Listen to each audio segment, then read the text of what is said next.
sudah 7 hari dari putusan dari pengadilan, apa sampai saat ini udah ada eh, informasi terkait banding dari pihak Rizky Febian, Bu?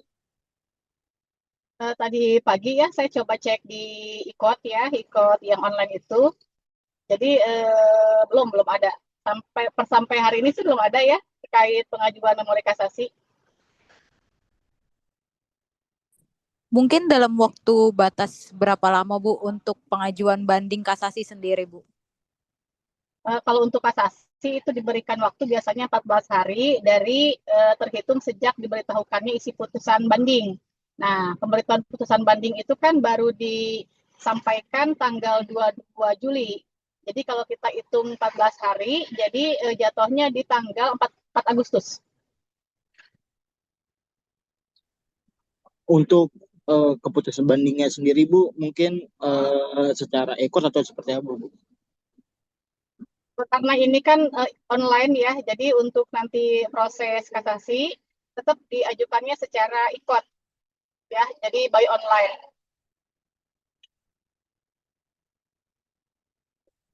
Ibu, kan dari pengakuan Kang Sule sendiri sudah menyerahkan ini semua ke Rizky Febian dan Rizky Febian sudah menyerahkan ke pengacaranya. Apa pengacaranya dalam hal ini sudah menghubungi Ibu untuk melakukan banding atau mediasi di luar pengadilan, Bu? Oh nggak ada Mbak sampai sekarang. Jadi memang selama ini kita komunikasi kemarin itu ketika memang lagi proses di pengadilan agama aja, itu terkait proses persidangan aja. Tapi kalau lebih ke esensi perkara, kami tidak pernah ada ini komunikasi. Berarti dari putusan itu ada sampai 7 hari ke depan ini tidak ada upaya eh, menghubungi Ibu ya terkait putusan tersebut ya, Bu?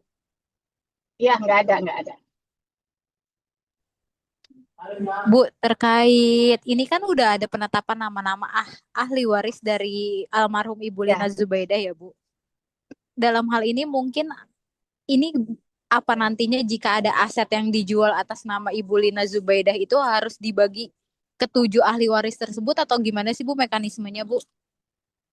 Jadi gini, kalau misalkan kita lari kepada aset waris, itu kan memang harus ada pengajuan dulu di pengadilan agama, apakah memang itu menjadi objek waris atau bukan.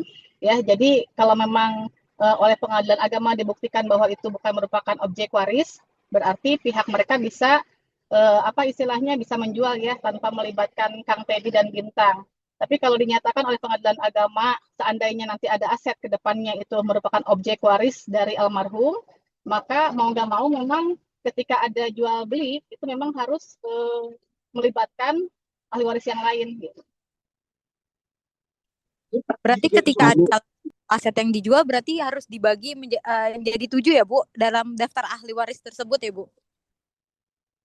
Kalau dibagi 7 sih saya kurang tahu juga ya.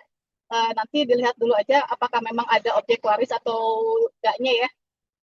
Karena kan saya nggak tahu juga nih objek warisnya yang mana gitu. Bu, mau nanya Bu terkait objek waris ini kenapa Kang Teddy tidak mau mengurusnya cuma hak waris aja Bu? Iya, memang yang pertama yang diinginkan oleh Kang Teddy itu memang penetapan ahli waris. Kenapa? Karena kan dengan alasan yang pernah saya sampaikan kemarin, ada produk penetapan di Pengadilan Agama Cikarang ya di tahun 2024 akhir, itu ada produk pengajuan permohonan bahwa di sana tidak melibatkan atau membawa Kang Teddy dan Bintang sebagai ahli waris. Nah, itu yang masalahnya dari awalnya itu. Jadi ada kekhawatiran dari pihak Kang Teddy takut ke depannya ada produk yang serupa. Meskipun produk yang kemarin setahu saya adalah apa namanya dicabut ya karena dengan alasan bahwa kurang pihak waktu itu info dari mereka juga katanya kurang pihak makanya permohonannya harus dicabut. Nah itu yang pengajunya kalau saya lihat di produk penetapan itu ada pengajunya Kang Sule. Dia harusnya kan sebagai mantan bukan ahli waris, tapi di sana dia ingin dijadikan sebagai ahli waris. Nah itu yang lucunya gitu kan, bahwa di sana ada produk apa namanya permohonan bahwa Kang Sule ini ingin dijadikan sebagai ahli waris dari Menegena gitu aja sih. Itu yang ketakutan dari kami seperti itu awalnya. Jadi yang kami ajukan itu hanya produk penetapan ahli waris bukan ke objek. Ya, yang kedua bahwa objek pun memang sampai saat ini kami belum tahu persis apakah ada objek atau tidak, gitu ya, objek warisan. Berarti yang selama ini Kang Teddy tidak mengetahui ya Bu apa-apa saja seperti rumah atau aset-aset lainnya yang dimiliki dari Ibu Lina Zubaida sendiri? Iya, memang kurang ini sih, kami belum tahu juga sampai ke arah sana ya. Sebagai kuasa hukum memang pada saat itu kami masuknya pada saat sedang atau bukan proses lah, setelah inilah almarhum meninggal dunia. Makanya kan waktu itu kami selaku kuasa hukum tidak mengetahui terkait objek itu. Apa Tetapi kedepannya akan ini Bu akan mengelis apa saja yang menjadi objek waris dari almarhum Ibu Lina Zubaida sendiri, karena kan nama Kang Teddy dan Bintang sudah masuk dalam ahli waris ya Bu. Takutnya kan nanti yang tidak diinginkan terjadi lagi gitu Bu.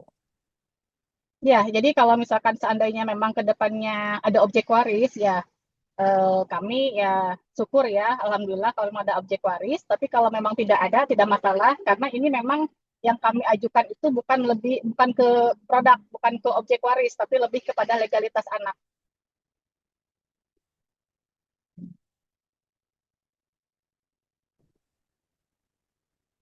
Ada tambahan Iki? Bu, mungkin dari Kang Teddy-nya sendiri setelah mengetahui akhirnya diputuskan sebagai ahli waris dari Lina sendiri seperti apa sih Bu? Ya kalau Kang Teddy sih reaksinya ya syukur ya, bersyukur alhamdulillah. Memang ini sudah menjadi apa istilahnya fakta hukum ya, bahwa memang Kang Teddy sama Bintang itu seharusnya memang menjadi ahli waris dari almarhum.